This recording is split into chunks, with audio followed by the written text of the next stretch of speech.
안녕하세요. 바른투자 커뮤니티 멘토를 맡고 있는 이빨톡톡입니다. 오늘은 이제 이야기를 해보려 해요. 오늘 해볼 이야기는 악재는 항상 기회가 돼서 악재 사라, 호재 팔아라. 이게 어떻게 보면 중시경험 중에서 이제 가장 간단하고 가장 분명한 말이에요. 이게 보면 힘들고 어렵고 무언가 막 악재가 난무할 때, 시장에서 안 좋은 소리가 막 이제 들릴 때, 이럴 때 싸야 돼요. 이럴 때 사는 이유는 일단 이래야 싸지니까. 이제 좋은 이야기만 나오고 장밋빛 전망만 나오고 뭐하고 하면 어떻게 됐어요? 사람들이 막 언론화되고 하면 이제 사람들이 관심이 많아지니까 비싸진단 말이에요. 그러면 상품 가격이라는 걸 딱 봤을 때 상품 가격이 영원히 비싸질 수가 있냐 이거죠. 그럼 불가능하다는 거죠. 그러니까 업황도 산업 업황도 좋을 때가 있으면 안 좋을 때가 있고, 안 좋을 때가 있으면 또 좋을 때가 있고, 안 좋을 때 잘 버티지 못하는 기업들은 망하는 거고, 좋을 때 이제 재무 건전성 튼튼하게 해두고 여기저기 투자를 잘 해두면 안 좋을 때 또 견디면 이제 다시 좋을 때가 오는 거고. 그러니까 산업에 대한 부분들을 이해를 하고 경제에 대한 부분들을 이해를 하면 이걸 이제 경험하는 기간이 필요한 거예요. 안 좋을 때 악재 이제 사서 견디면 꼭 좋은 구간들이 오더라. 이런 것들을 이제 우리 회원분들도 이제 경험해보는 이제 초기 단계고, 그렇다 보니까 힘든 거야. 뭐가 빨리빨리 무언가가 생기지 않으니까 힘든 거죠. 그러니까 그런 기간들이 이제 지나고 나면 이제 자동으로 돼요, 그런 게. 그래서 이 지금 구간, 이런 구간들을 견뎌야 나중에 또 좋을 때가 있고, 나중에 또 금융위기 같은 우리나라가 굉장히 큰 리스크에 봉착했을 때 그런 리스크에 이제 담을 수 있는 그런 배짱도 키워야 되고, 그런 준비를 해야 되겠죠. 투자는 항상 싼 걸 사서 비싼 걸 파는 거예요. 그러니까 예를 들어서 쌀이 뭐 몇 년 전에만 해도, 지금 2년 전인가? 우리 처음 시작할 때만 해도 쌀값이 안 좋아서 어쩌고저쩌고 데모하고 뭐 맨날 난리였잖아요. 근데 요즘 어때요? 요즘 쌀값이 쑥 올라오니까 이제 말이 없어. 그치? 농산물 같은 경우도 다 마찬가지야 말이에요. 보통 2-3년 사이클이 있어요. 그래갖고 농사를 지을 때도 3년 망한 거 지면 거의 실패가 없어요. 3년 망한 거 한 3년을 짓는 거야. 예를 들어서 양파값이 한 3년 동안 똥값이야. 그러면 이제 양파 농사를 짓는 거예요. 그럼 이제 바로 되돌릴 때도 있고, 이게 더 걸릴 때도 있어. 그래갖고 한번 터지면 어때요? 응? 줄이는 거지. 이제 양파가, 만약에 양파값이 한번 이제 폭등해갖고 막 이렇게 되면 어떻게 돼? 그 다음에는 이제 이거를 이제 1년 정도 더 지어도 되고, 이제 바로 준비된 사람들 아니면은 보통 그 다음에 이제 뭐 많이 들어오니까, 그러면은 1년 정도 더 지어도 되고, 또 다른 농사. 그러니까 농사라는 것도 한 가지만 이렇게 계속 하면 어떻게 돼요? 리스크가 있다는 거죠. 근데 또 다른 생각을 해볼 수가 있어요. 배추 같은 경우, 제가 시골에서 이제 뭐 나무이라고 막 할 때 이게 돌아다 보면, 이거 배추 농사 짓는 사람들 보니까 뭐 10년, 7년을 내리 지어요. 여기에서 30%만 맞추면 논빵 난다는 거야. 30%만 가격이 좋고 나머지 다 밭을 갈아엎어도 이제 보상금 나오고 뭐하고 하니까 남는다는 거예요. 그러니까 크게 농사 짓는 사람들은 이렇게 짓더라 이거지. 여기에서 이제 더 이제 기업화된 데들은 뭐냐면 이제 고구마 농장들이 보통 많아요. 고구마. 시골에 이제 전라도에 이제 고구마 농장 가면 이거 막 추라 때 막 이럴 때는 막 100명, 200명씩 아줌마 부대 버스로 막 날라가지고요. 100명, 200명씩 이제 고구마 밭에 투입을 해서 고구마를 캐요. 하는 거면 몇만 평씩 짓습니다, 농사를. 이건 뭐 하겠어요? 고구마를 캐서 그냥 고구마로 파는 게 아니죠. 가공을 하는 거죠. 가공해서 이제 해외에다 수출도 하고 뭣도 하고. 처음에 이 사람들은 농사를 어떻게 지었겠어요? 자기 막 조그맣게 1000평 막 이렇게 짓다가 이런 부분에서 이제 장기적으로 지으면서 돈이 계속 늘어나고, 그렇다 보니까 이게 이렇게 기업화 시킨 거예요. 이제 농사꾼들도 이게 많단 말이에요. 또 이제 기업화된 가장 그게 뭐예요? 인삼. 지금은 이제 뭐 인삼이 말라 죽는다 그래요. 수백 년 동안 이런 적이 없다 그러는데, 그래서 이제 인삼이라는 것도 나중에 어떻게 될랑가 모르겠는데, 요즘 뉴스 보니까 그런 얘기가 나오더라고. 인삼 같은 경우는 보통 이제 6년근, 이게 뭐 4년근인가 5년근인가부터 판단 말이에요. 근데 보통 이제 6년을 키워요. 이때가 가격을 제일 잘 받으니까. 그러면 6년 동안 내리 이제 투자를 하는 거예요. 예를 들어서 10,000평씩. 10,000평. 10,000평 투자하는데 예를 들어 평당 뭐 10,000원이 들어가든 뭐 30,000원이 들어가든 할 거 아니에요. 그럼 10,000평 투자하면 뭐 3억이 들어가는 거잖아. 예를 들어 30,000원씩 들어가면 10,000원씩 들어가면 1억이 들어가는 거고. 그렇게 해서 이제 15억, 18억을 6년 동안 나누는 거예요. 그렇게 하면 어떻게 돼? 이제 매년 이제 수익이 생기는 거지. 돌아가면서 매년 똑같이 늘리고 여기에서는 이제 팔고, 이걸 반복하면서 이제 인삼농사 짓는 사람들은 다 부자란 말이야. 이게 이게 시작해서 이제 밑으로 계속 내려가고 있어요. 인삼밭. 인삼은 연작이 안 되고, 또 위쪽은 또 뭐 비싸고 뭐 큰 땅들이 없으니까. 이런 것들 보면은 산업이라는 거는 농사도 마찬가지로 다 반복된단 말이야. 안 좋을 때가 항상 그거란 말이에요. 계속 좋은 거는 진입장벽이 높은 거. 인삼 같은 거는 진입장벽이 높단 말이야. 이런 거 진입장벽이 높아요. 이제 땅도 좀 많이 필요하고, 또 이제 연작이 안 되니까. 뭐 대부분 뭐 농사들이 이제 연작이 안 되는 상품들이 많은데, 이런 것들이 뭐 이런저런 이제 또 이제 뭐 판로라든가 뭐 이런저런 뭐 농사법 뭐 이런저런 뭐 다 농사라는 것도 보면은 진입장벽이 이게 높단 말이에요. 남의 땅 빌려하고 농사 지어갖고는 사실 별로 남는 게 없어요. 그러니까 이런 것들, 이런 것들은 계속 가는 거죠. 왜? 미국 농산물, 이제 외국에 있는 농산물 이제 우리나라에서 받지 않는 이상 이건 이제 계속 가는 거잖아. 소고기 옛날에 생각해보세요. 소고기 수입한다 그랬을 때, 미국에서 소고기 수입한다 그랬을 때 FTA 뭐하고 뭐 하면서 뭐 난리도 아니었잖아요. 우리나라 뭐 축산농가 다 망한다 어쩌고 저쩌고 하면서. 근데 이게 수입하니까 경쟁을 해야 되잖아. 그래서 한우에 대한 이제 무슨 뭐 마블링이라든, 전 세계에서 요즘 보면은 그 TV 같은 데서도 보면 한국 와서 외국인들 한국의 그 뭐시더라? 뭐 보면은 아무튼 한국 놀러와서 뭐 하는 프로 있는데 그게 뭐 있더라 이름이.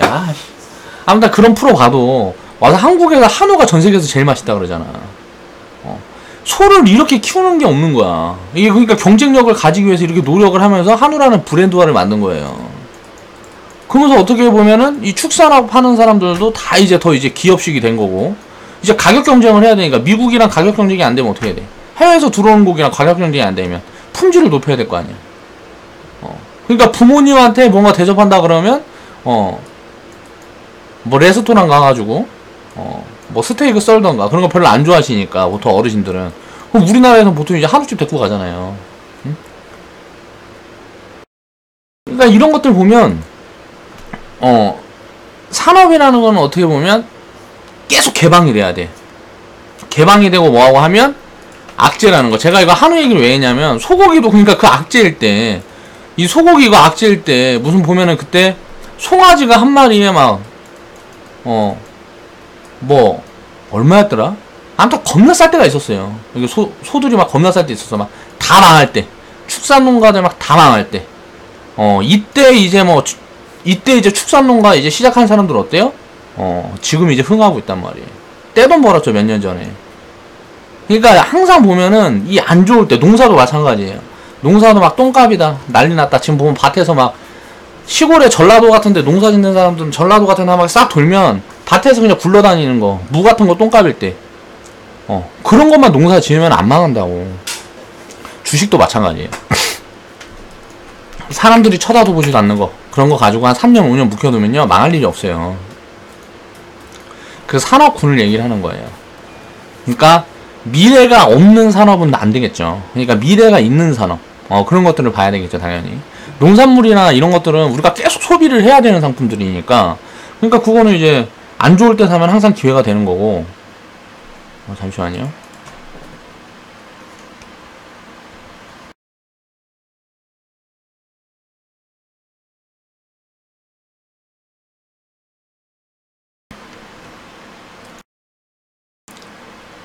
그러니까 이제 뭐 농사나 축산업 이런 것들을 왜 얘기를 했냐면, 그런 것들 이제 우리가 항시 소비하는 상품들이란 말이에요. 이 소비하는 상품들이 뭐 있어요? 이런 것들도 있겠죠. 주식시장에도 있단 말이에요. 음식료 같은 거. 이거는 과거에 하도 많이 올라가지고 저평가 구간까지 내려와 있는 종목들이 많이 있진 않아요. 보통 보면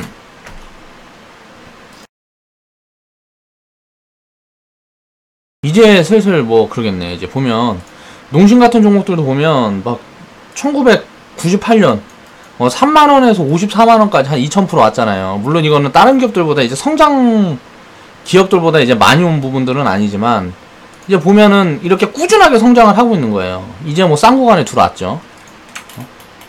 이제 우리가 라면은 결국 뭐 이제 경쟁을 하고 뭐 농심에서 이제 뭐 대표적으로 만드는 게 이제 뭐 라면이라 그러면 이제 뭐 경쟁을 하고 뭐하고 하겠지만 결국은 여기서 살아남기만 하면 돈을 계속 벌겠죠. 그러니까 이런 기업들을 이렇게 쌀 때마다 사놓으면 망하지 않는다고. 그러니까 투자도 다 스타일이 있는 거예요. 저 같은 경우는 잘 안 해요. 왜냐면은 성장주들을 좋아하기 때문에 뭐 등등. 그러니까 음식에 관련된 그런 산업군들도 이게 보면 똑같다고. 이렇게 지금처럼 안 좋을 때 뭐 내수 소비가 안 좋고 고용이 안 좋고 뭐 이런저런 안 좋은 얘기가 들리잖아요. 이럴 때 보면은 이제 물가 올라가는 걸 제한을 시켜야 되니까 경기가 안 좋으니까 이걸 이제 국가에서 누른단 말이야. 찍어 누른단 말이야. 그런데 이게 물가가 이제 올라가고 뭐하고 하면 결국은 이건 올라갈 수밖에 없어요. 나중에 기업들이 막 적자 보고 뭐하고 하는데 나라에서 뭐 가격 못 올리게 막고 뭐하고 하면 뭐 항의하고 뭐하고 할 거 아니에요. 결국은 그럼 우린 계속 적자 보란 소리냐 이런 식으로. 그럼 이거 한번 올라가면 이제 음식료 같은 경우나 뭐 이런 비슷한 이런 상품 이런 쪽의 산업군들은 한번 가격이 올라가면 다시 내려오진 않아요. 물가가 잡혀도 가격이 다시 내려오진 않는다고. 그러니까 이럴 때가 마진이 가장 커진단 말이에요. 그럼 이럴 때를 이거 예측을 할 수 있느냐? 이거는 예측은 할 수 있죠. 이제 지금부터 더 나빠질 수 없겠다. 근데 시기를 정확하게 잡아낼 수는 없다는 거예요. 항상 쌀 때만 집어내면 이런 것들은 장기적으로 손해를 보기가 어렵다. 근데 이제 저 같은 경우는 이제 성장주들을 좋아한다. 이제 미래의 가치가 이제 커갈 수 있는 요런 것들을 좋아한다는 거죠. 성장. 그래서 보통 이제 그렇게 포트에다 이제 뭐 크게 싣고 그렇게 하지는 않아요. 음식료 관련 섹터라든가 의류 섹터라든가 우리가 이제 소비라는 이쪽 품목군에는 저는 이제 조금 이제 뭐라 그래야 되지? 아무튼 그렇고. 그러니까 결국은 이것도 이제 라면 사업 같은 경우도 보면 우리가 한국에서 이걸 만약에 해갖고 이제 포화야. 그럼 이걸 찾아. 무슨 도시락 같은 거는 이제 우리나라 같은 경우는 잘 보이지도 않잖아요. 옛날에 도시락이라고 저 학교 다닐 때 이제 막 보면 매점 같은 데 항상 있었던 그 라면인데 그게 뭐 러시아에선 대박났다 그러고. 그러니까 라면에 이제 불모지는 데들이 있을 거 아니야. 그런데 이제 이렇게 진출을 하겠지. 글로벌로. 그럼 이제 또 성장 모멘텀이 생기는 거지. 농심 같은 경우도 지금, 중국에, 뭐 진출하는 뭐 이런 이야기들이 좀 들리고 있는 것 같은데, 이게 이제 뭐 베트남으로 진출하고, 여기로 진출을 하고 하면서 이제 어차피 그 자국에서 이제 라면 사업을 또 이제 할 거 아니에요. 해외에서 이게 들어오면. 우리나라 같은 경우 보면은, 다른 나라에서 라면이 들어오지 못하잖아요. 이게 왜 못 들어올까 생각을 해보면 우리나라 라면 시장이 포화라서 그래. 근데 그 라면 시장이 포화가 아닌 데는 또 찾아서 또 들어갈 수 있겠죠. 그럼 성장 모멘텀을 만들 수가 있는. 그러니까 산업군들은 항상 이 성장이라는 거는 이게 끝난다는 거는 어떻게 보면 잘 없어요. 이게 끝나는 경우도 있지만 산업이라는 게 아예 끝나는 경우도 있었지만 전 세계로 보면 또 그렇지 않다는 거죠. 그러니까 이런 것들을 우리가 분석하고 이제 미래가 잘 모르겠고 이게 불확실하다 싶으면 내 생각에 자기가 스스로 판단했을 때 이 판단이라는 건 항상 틀릴 수도 있지만 불확실하다 생각하면 그런 거 말고 내가 확실하다고 생각하는 거 이쪽에다가 투자를 하면 되겠죠. 그리고 확실하다고 생각했는데 이게 알고 보니까 틀렸어. 그래도 어떻게 해요? 비중 관리가 되어 있으면 죽지 않는다고. 비중 관리가 되어 있으면 죽지 않는다고. 그러니까 항상 이런 걸 생각을 해서 안 좋을 때 싸는 걸 습관화해야 돼요. 내가 자꾸 틀리고 뭐하고 하더라도. 그래서 비중 관리를 해가지고 그런 부분들이 한번 이제 들어맞게 되면 예를 들어서 뭐 200% 뭐 500% 이런 수익이 나오면 요놈들 3마리가 전부 다 해갖고 마이너스 뭐 20%에서 마이너스 50% 된다 그래도 요런 거 하나면은 다 상쇄를 해준단 말이에요. 그냥 확률적으로 항상 투자라는 거는, 주식 투자라는 건 이겨있는 게임이다 라고 생각을 해야 돼요. 근데 안 좋을 때 보면 지금처럼 전체적인 악재, 이게 뭐냐면 지정학적 리스크, 정치적인 리스크. 보통 보면 정치적인 리스크로 이제 경제가 원래 상방으로 가야 되는데 눌리는 경우들이 있어요. 지금처럼 이제 무역 분쟁이라든가 이런 걸 하면 이제 교역을 어떻게 보면 줄이는 거잖아요. 무역 분쟁이라는 게 니네한테 수입 들어오는 거를 제한하고 쟤네도 제한하고 하면 서로의 교류가 줄어드는 거잖아요. 그러니까 이런 부분들이 정치적인 리스크 같은 게 발생을 하면 이게 단기적으로 끝날 건지 이게 장기화 될 건지를 봐야 되는데, 사람들이 보통 장기화 얘기를 하는 게 지금 1, 2년이란 말이에요. 근데 이게 둔화가 될 거란 말이에요. 이제 협상 테이블을 만들고 뭐하고 해서 이제 중국하고 미국이 이제 이야기를 시작했다. 중국하고 미국이 이야기를 시작을 했다. 이야기를 시작을 했으면 이게 무언가 시그널이 나오겠죠. 시그널. 이게 어떻게 돼요? 협상을 했는데 불발하면 어떻게 돼? 시장이 또 충격을 받게 단기적으로. 이때는 기회가 되는 거예요. 그리고 이게 갑자기 되돌리면 어때요? 되돌리면 그동안 많이 빠져 있었기 때문에, 이게 만약에 이렇게 많이 안 빠져 있었다 그러면 이게 강도가 강하지 않을 건데, 이게 무언가 협상 시그널이 나오면, 이제 좋은 방향의 뭔가 시그널이 나오면 이건 이제 주가는 굉장히 크게 반등을 만들어 갈 수가 있겠죠. 그러니까 시장에서 악재는 항상 존재해요. 항상 존재하는데 그 악재가 부각될 때가 있어요. 악재가 부각될 때가 가장 좋은 기회다. 어떻게 보면 작년 9월에 보면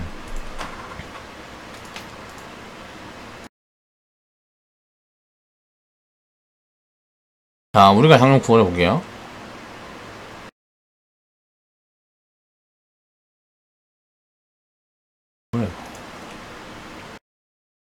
코스피 지수를 보면 작년 9월에가 지금보다 더 큰 악재였단 말이에요.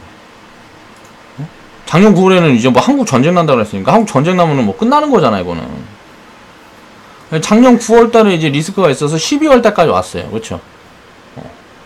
어떻게 보면 이게 긴 호흡에서 보면 이렇게 잠깐 조정이라고. 그리고 나서 이제 이런 파동이 있는 거예요. 북한에서 야, 우리 전쟁 안 할 거야. 우리 경제 개방해서 다 잘 먹고 잘 살자, 함께. 뭐 이런 코멘트가 나오니까 이렇게 된 거란 말이에요, 지수가. 그럼 지금 어때요? 트럼프가 계속 하는 얘기가 뭐예요? 이거 무역 전쟁 아니다. 뭐 그런 얘기 하고 있죠. 2월 달부터 시작됐어요. 2월 달부터 지금 8월 달까지 6개월 시작됐잖아요. 이거는 봐봐요. 얼마 됐어요? 9월 달부터 12월 달에 봉합됐으니까 3개월이었잖아. 이건 6개월이었잖아. 그럼 어떻게 되겠어? 이것보다 많이 가겠죠? 이것보다 많이 간다고. 이게 되돌리기 시작하면 이것보다 많이 간다고요. 그럼 이때 이거를 주도하는 게 뭐였어요? 뭐 삼성전자, 코스피는 삼성전자였고, 코스닥은 이제 바이오였단 말이에요. 이게 모습을 바꿔서 갈 거란 말이에요. 똑같은 모습으로 가는 게 아니라고. 우리는 그 시점을 기다리면 되는 거야.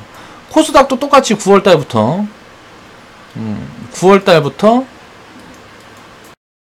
12월까지. 그 다음에 코스닥은 이렇게 움직였을 때, 바이오가 이거 만들어준 거잖아요, 바이오가. 지금 코스닥은 2월달부터 지금 6개월 동안 또 이제 훨씬, 작년 9월달보다 훨씬 더 힘들잖아, 지금이. 왜? 기간이 길어지니까 힘든 거라고. 상승파가 더 크게 나온단 말이에요. 조정이 길어지면 상승파는 당연히 크게 나오는 거예요. 이거는 이제 모습을 바꿔서 간다고요. 바이오가 주도를 하는 게 아니고 다른 것들, 뭔가 다른 게 주도를 하겠죠. IT도 아닐 거고, IT도 코스피에서 주도주가 되었으니까. 그래서 계속 제가 이야기를 하고 있는 게 뭐예요? 이건 코스피. 그 다음에 코스닥은 4차 산업.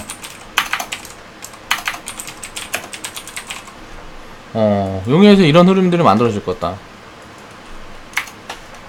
그러니까 이렇게 안 좋을 때 그런 모습들이 보인단 말이에요. 그러니까 이거 뭐 지나고 보면 보이겠지.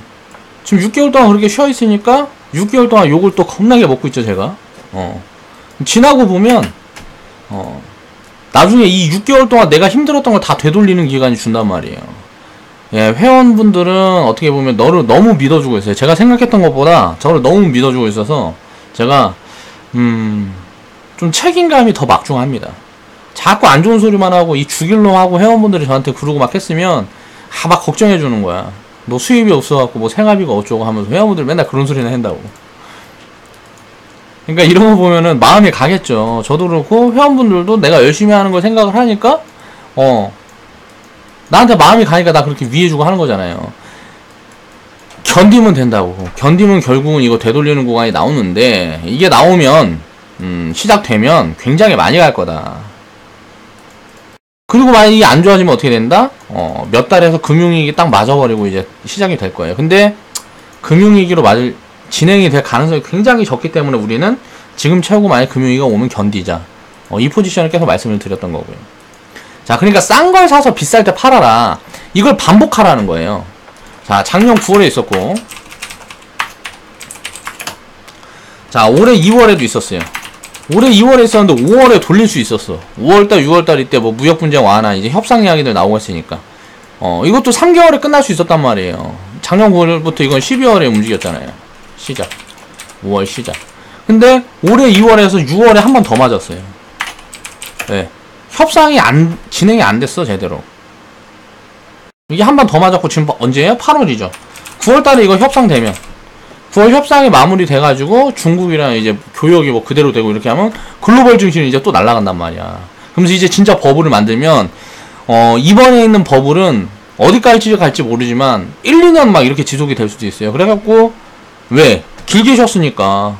2월부터 지금 뭐 8월, 막 9월까지 쉬는 거니까 거의 6개월 이상 쉬었잖아요. 그러면, 막, 보통 갈 때는 한 더블 간다고요. 갈 때는 한 더블 가. 보여줄게. 봐봐요. 이게 보면 9월달부터 12월까지 쉬었어요. 9월달부터 11월까지 쉬었네. 그러니까 대충 3개월 쉬었어. 3개월 쉬니까 12월부터 뭐 더블 가면은 뭐 한 6개월만 가면 되는데 막 1년씩 가버리잖아요. 에? 1년씩 갔잖아. 18년 1월달까지. 그쵸? 이번에 6개월 쉬었어. 이때보다 길게 쉬었잖아. 2년 가버릴 수도 있다고, 지수가. 여기서 이제 주도주에 내가 올라타 있으면 굉장히 수익이 크게 나는 거예요. 그러니까 그런 구간들이 만들어진다. 이때보다 더 크게 가는 구간이 만들 가능성이 굉장히 높다. 그러면은 보통 보면은 이게 꺾이면 11월, 12월, 한 6월부터 6월부터 보면은 딱 2개월 갔잖아. 2배 갔잖아요, 2배. 아, 이때부터 좀 이제 현금비 좀 만들고 뭐하고 하면 또 여기 조정파가 나오잖아. 조정파가 또 이제 한 3개월 걸렸어요. 6월부터 9월까지. 작년 9월까지. 아, 이거 2016년이었네. 16년이 아니고 올해 9월.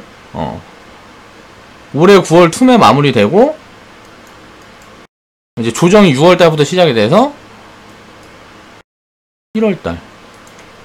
잠깐만, 내가 이거 뭔가 잘못했네요. 아까 뭘 잘못했어. 여기였어, 여기. 9월달 툼에 나오고, 툼에 나왔는데 이게 되게 약했잖아요. 이때 뭐 전쟁 난다 그랬는데 더 많이 요 정도 빠졌었어야지. 근데 안 빠지고 호스닥은 이제 9월달에 그게 봉합되면서 이게 날라갔죠.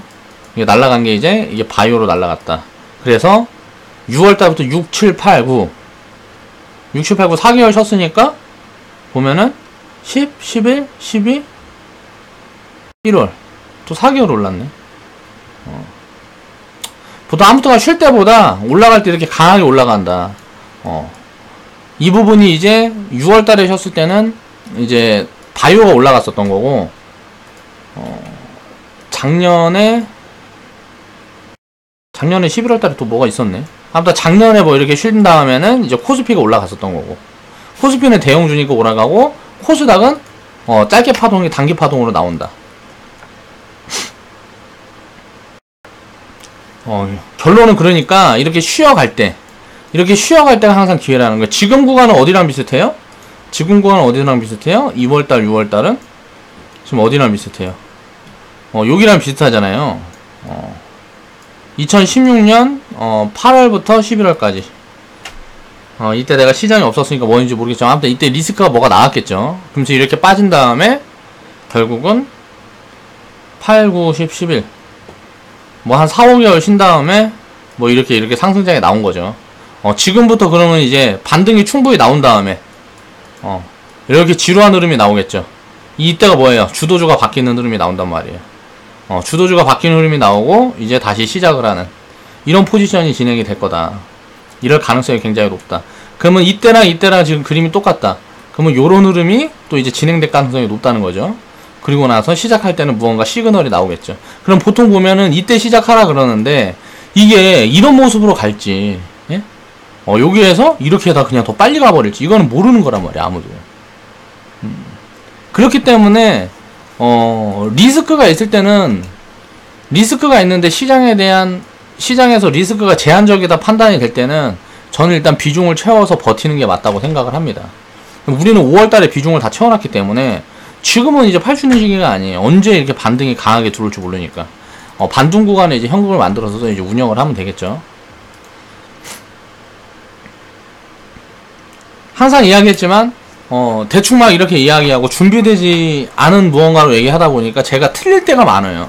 그리고 내가 전달하고 싶은 그 방향하고 약간 달라지는 경우들이 있단 말이에요. 그런 것들은 이제 시청자분들이 이제 좀 판단을 잘 하셔서 그렇게 하셔야 돼요. 그러니까 걸을 건 거르고 들으라는 거지.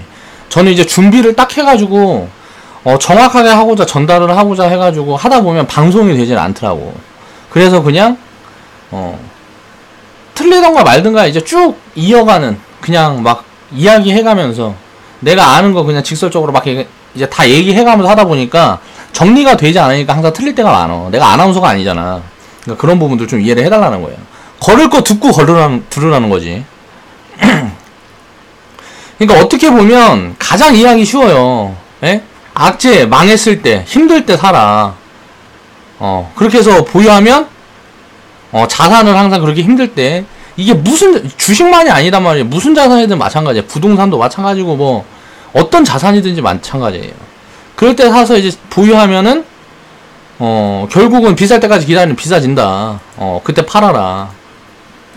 근데 항상 안 좋을 때, 여기에서는 어때? 안 좋을 때 망하는 게 있단 말이에요. 망하는 기업들이 안 좋으니까. 좋을 때는 망하는 기업들이 잘 없어요.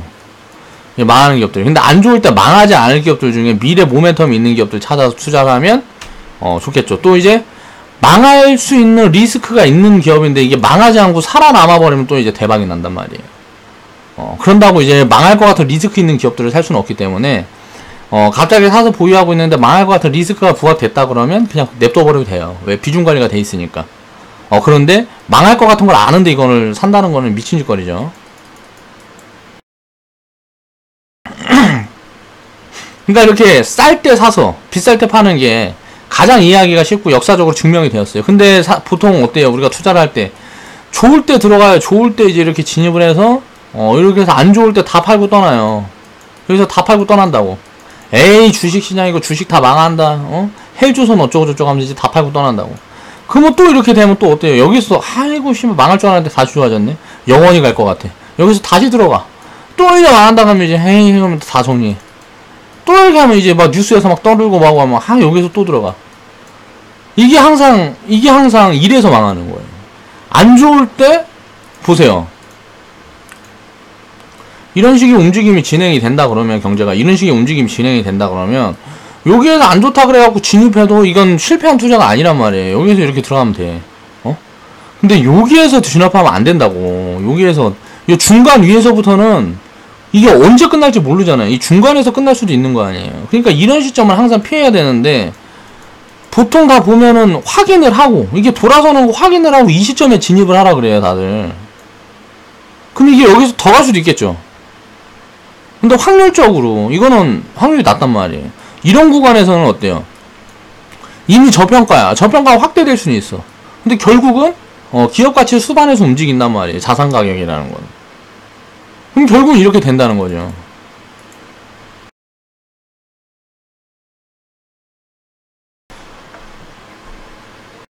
이게 그러니까 마인드라든가 또 언론에서 안 좋을 때는 전부 다 안 좋은 얘기만 해요. 막 90% 이상이 좋다 떠들 땐 이게 리스크하단 말이에요. 올해 1월 생각해보세요. 1월 바이오 막 난리 나면서 무슨 뭐 북한 펀드 뭐 2월 달부터 해갖고 막 이때는 뭐 이제 뭐 북한 펀드 이때 뭐라 그랬어요? 4차 산업 무슨 뭐야 벤처 펀드가 뭔가 막 나라에서 조장하고 막 했을 때 막 1월에 막 개인 자금 이빨에 빨아놓고 이제 막 무역 분쟁 해갖고 리스크해서 때려버리잖아. 물론 이게 더 갈 수도 있었단 말이에요. 1월에 끝나는 게 아니고 2월 뭐 4월 5월 6월 뭐 이렇게 될 수도 있겠죠. 1년 뒤까지 이렇게 갈 수도 있어요. 이런 버블장이. 그거는 모르는 거기 때문에 무조건 나눠 팔아야 되는 거죠. 그럼 비중 관리해야 될 텐데 이때 시작한다고. 그래갖고 싹 때려박거나.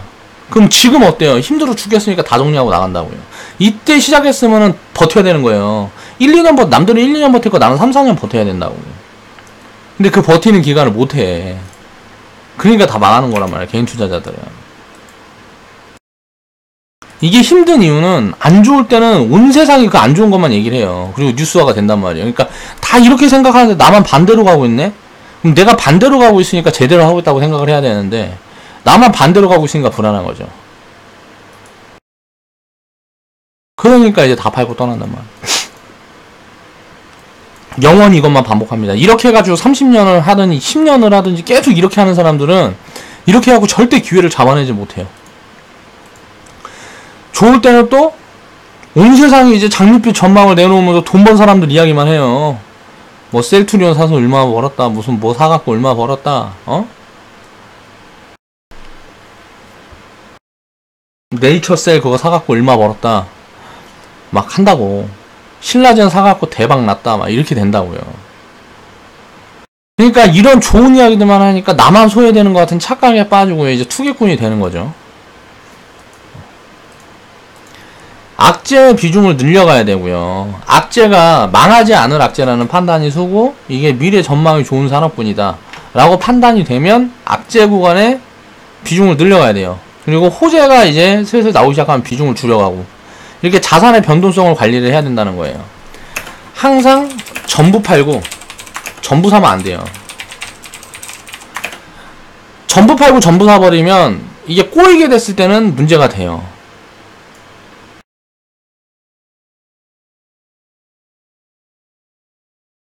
전부 사면 안 된다. 우린 전부 샀는데? 전부 샀을 때는 이제 바닥이라고 판단해서 전부 샀는데 여기서 만약에 리스크가 더 있다 그러면 이런 판단한 이유가 있을 거 아니에요. 전부 샀던 이유가. 그럼 버텨야 되겠죠. 사실 전부 안 사는 게 좋긴 하지. 그리고 전부 팔면 안 된다는 게 좋은 이야기 나온다고 다 때려 팔면 안 된다고요. 이게 다시 밀린다 그래도 밀릴 때 이제 자산을 담아갈 수 있는 돈, 그 돈을 융통하기 위해서 이익을 챙겨가는 거지. 전부 팔게 되면 시장을 떠나게 돼요. 전부 팔게 되면 더 가버리면 이제 대응할 수 있는 포지션이 없는 거야. 예를 들어서 1월 달에 다 팔았어. 지금 결과론적으로는 어때요? 결과론적으로는 굉장히 잘한 포지션이잖아요. 정말 잘 맞췄어. 근데 어때요? 1월 달에 다 팔았는데 이게 만약에 6개월, 1년 버블 확대됐다. 여기 버블 확대되면 6개월, 1년은 손가락만 빨고 있어야 돼요. 다시 진입한다고 여기서. 그리고 나서 진짜 무너질 때 두들겨 맞아요. 그렇기 때문에 팔 때는 노나 팔아야 되고, 살 때는, 살 때도 나눠서 사야 되겠죠. 살 때는 배팅이 들어갈 때. 굉장히 안 좋을 때 이제 배팅에 풀로 들어가면 1, 2년은 견뎌야 돼요. 진짜 이거는 지금 같을 때 얘기를 하는 게 아니고 만약에 내가 진짜 이거는 자산평가 해갖고 이거는 뭐 담아야 한다 해갖고 딱 배팅을 했는데 내 예상과 틀리게 금융위기가 오면 금융위기 그럼 리스크 요인이 더 발생을 할 수가 있겠죠. 그럼 하단폭이 어느 정도 올까를 내가 계산을 하고 그런 부분에 대한 리스크 관리는 해야 된다는 거죠.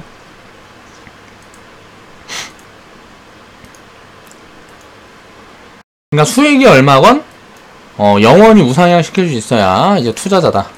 그러니까 이거를 길게 보고 이제 방망이를 짧게 잡고 가는 거는 하면 안 된다는 거예요. 그거는 방망이 짧게 잡고 가는 거는 경험이 진짜 장기 투자를 굉장히 오래 한 경험이 있는 사람들, 그런 사람들이 이제 중간중간 이제 단기 포지션을 취하는 거는 이제 그때그때 방향성을 이제 판단을 하기 위해서 내 전 재산을 집어넣고 하면 안 된다는 거예요. 방망이 짧게 잡을 때는.